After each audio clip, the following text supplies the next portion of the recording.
Hey Trey Guitars, this is John. We're here headed to Marquette Studios in Chicago today for an On Consignment pickup. Let's go meet Matthew.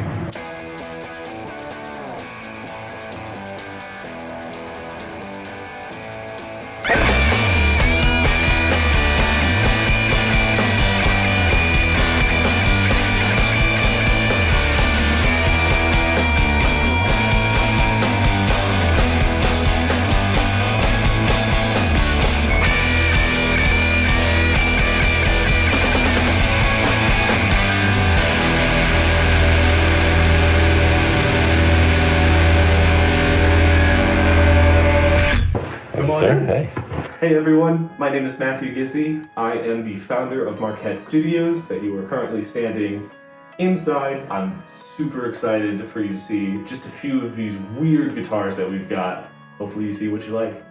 So the one I got right here. Yeah, what's in the case? This is going to be the American Elite.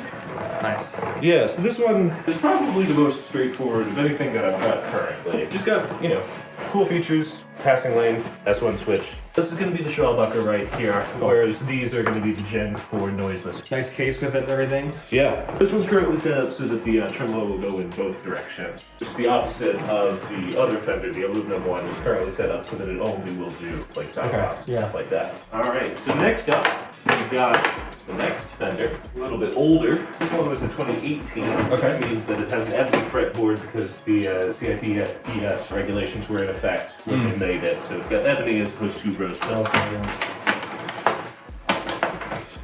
Here we are. This is so cool. I can't get over this. So this one I actually really like. This one's got a cool story. So Fender had bought a bunch of aluminum bodies back in '93. Because they wanted to do a Harley Davidson tribute model. And a couple of those got engraved and they made the first appearance at the '93 NAMM. But they had a bunch of bodies left over, so they made a limited full run, whatever you want to call it. They made 400 Strats and 100 Telecasters. Mind if I pick it up? Go for it. It's much lighter than you think it is. Oh my goodness. So it's aluminum, and they've got it kind of, it's aluminum, so it's hollow basically, right? Not only does it have a cool 90s vibe, but I think this is probably the coolest finish from what you described. Yeah, I certainly prefer this one of the three that they made. And then there's a Seymour Duncan in there. In your background, you were working at a music store? The first gig out of college was doing big box retail musical instrument sales, which is sort of how I got my start.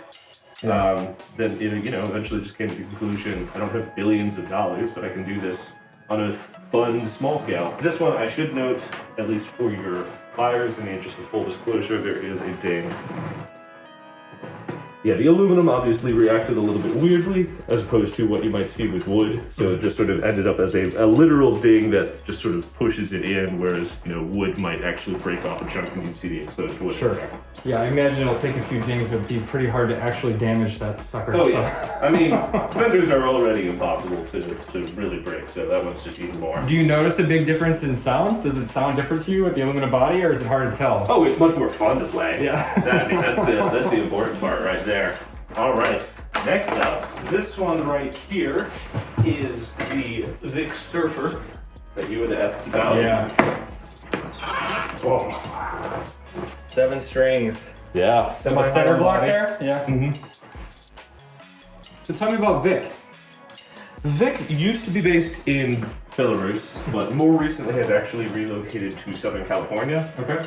He was probably my first introduction to quote-unquote the super high-end guitar. Yeah. Like first guitars that I had ever really become familiar with or played or anything that was going to be in that plus $4,000 range. Yeah. And you've seen the website, you know that I've sort of found my niche of weird, boutique, rare, admittedly expensive guitars. This is sort of my first foray into what that was going to be like. So this model is called the Caprice. It is arguably one of his flagship models. And this particular one, as you noticed, it's got the semi-hollow F hole right there. It does have a coil tap as well.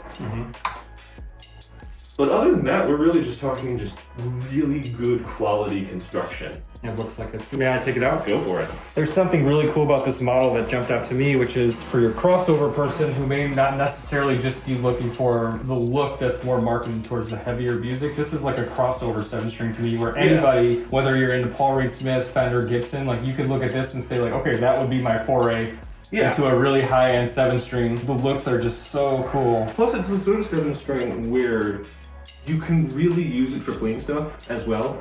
For anyone out there, you know, who's doing like finger picks with a lower bass note or something like that, anything really like that, it will cover the gamut. The company is Vic Guitars, and this is a Caprice. You said pretty much their flagship model. Arguably one of them, yeah. This is really gorgeous. Excellent. So those were the 3 that you had texted me about. You know, one of the side effects of sort of dealing with this more boutique-y kind of stuff is, especially like professional level demos for them just don't exist. You know, and it's kind of heartbreaking because, especially something like this guy deserves all of the attention that he can possibly have. So this is Barlow guitars, made by Ricky Barlow up in Long Island. This is absolutely one of my favorites. Literally, it's just a kill switch and a single pickup that has even, you know, been designed to include the grain of the top here. I mean, it's just insane on that one.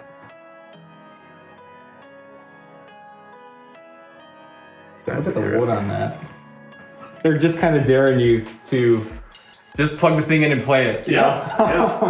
On and off. The whole niche aspect in finding some guitars that have not been covered, that deserve to be covered, is one of the things we're most excited to do with the channel. This segment, we're calling this On Consignment, and one of the treats of it is just to find people that are passionate about guitars and stuff that we might not yet have our hands on.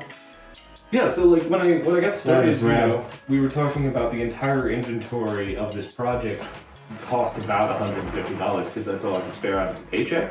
So back then, you know, we're really just dealing with pedals and that sort of thing. And as it sort of grew, pedals, you know, included a single Mexican-made Stratocaster. And then not only did the inventory get larger, but it also, the price point got higher and higher. And then eventually I sort of came to the conclusion, it's like, you know what, I should just brand myself. It's like, no, it's the weird boutique stuff is what I'm going to specialize in, which has really been sort of refreshing when it's come back to I need to find new things to put through. Because, you know, someone will come to me with something like this, and instead of before being like, you know, honestly, there's not a lot of market research on this, I don't know if I can accurately price this, it became, well, if not me, then who's going to do this? Right. If I'm not the weird one, no one is going to be the weird one. So now you get cool stuff like this. Everything you see behind you is the inventory. Cool. So I'll show you one more. Sure. It's the other one that I mentioned in my text to you. So this is the KXK right here, which definitely, look at that finish. that burl is absolutely breathtaking. 8 strings. Take a look at it as it reflects the light and everything. It's insane. I've seen a lot of like burl heavy guitars that have a natural finish. For me, the gloss on this one is just absolutely breathtaking. That's really stunning. And what can you tell me about the maker of this one? KXK, the one name that you'll typically hear as far as artist endorsement goes is KP Downing of Judas Priest. Has had a little bit of a heyday, probably early 10s, early 2010s, I want to say. Has gotten a little bit more or less prolific rather recently. So this is the very last one I've got of theirs. Sort of holding onto it, staring at the burl until I can find a good home. Insane. Beautiful. So we're here with Matthew from Marquette Studios, and we're picking up a few amazing guitars that we'll be featuring on consignment. I can't wait to get these plugged in and demoed. Matthew, until next time, see you soon. Cheers. Do us a favor, like this video, subscribe, comment, and share. Stay tuned. Check us out on Instagram. Check us out on Instagram at Play and Trade, and check out Matthew's website at marquette-studios.com for a whole host of awesome high-end guitars. Let's get these in the hatchback. See you soon with a demo of these bad boys.